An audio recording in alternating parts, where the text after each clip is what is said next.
అక్టోబర్లో అంటే అక్టోబర్లోనే ఉంటుంది అనుకుంటాం కానీ మరీ సేమ్ డేట్ మీద ఖర్చీఫ్ వేస్తారని ఊహిస్తామా?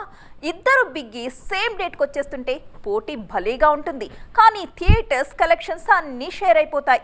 అయినా సేమ్ ఇండస్ట్రీ కాదు కాబట్టి అంత ఫికర్ కావాల్సిన పని లేదనుకోండి. బట్ స్టిల్ సేమ్ డేట్ అనేది టాక్ ఆఫ్ ది టౌన్ అవుతోంది. ఎన్టీఆర్ హీరోగా కొరటాల డైరెక్షన్లో తెరకెక్కుతోంది దేవర. నార్త్ నుంచి జాన్వీ, సైఫ్ దేవర టీంతో చేతులు కలుపుతున్నారు. సౌత్ నుంచి అనిరుద్ ఎంట్రీ ఇచ్చేశారు. అక్టోబర్ 10న గ్రాండ్ రిలీజ్ చేయడానికి రెడీ అవుతున్నారు మూవీ మేకర్స్. RRR తర్వాత పాన్ ఇండియా రేంజ్ లో ఎన్టీఆర్ కి సెకండ్ వెంచర్ దేవర. ఎలాగైనా సక్సెస్ కొట్టి చూపించాల్సిన కంపల్సరీ సిచ్యువేషన్ లో ఉన్నారు యంగ్ టైగర్. తారక్ బరిలోకి దిగుతున్న సేమ్ డేట్ కి జనాల్లోకొచ్చేస్తున్నారు వేటాయన్ రజనీకాంత్. ఆల్రెడీ సక్సెస్ ట్రాక్ లో ఉన్న టీజే జ్ఞానవేల్ ఈ సినిమాను డైరెక్ట్ చేస్తున్నారు. నార్త్ నుంచి అమితాబ్, సౌత్ నుంచి ఫహద్ ఫాసిల్, రాణా దగ్గుబాటి అంటూ భారీ స్టార్ కాస్టే ఉంది ఈ మూవీలో. అక్టోబర్ 10న వేటాయన్ ని విడుదల చేయనుంది లైకా ప్రొడక్షన్స్. రజనీకాంత్ కి జైలర్ తర్వాత విడుదలవుతున్న మూవీ కావడంతో పాజిటివ్ బజ్ ఆల్రెడీ స్టార్ట్ అయిపోయింది.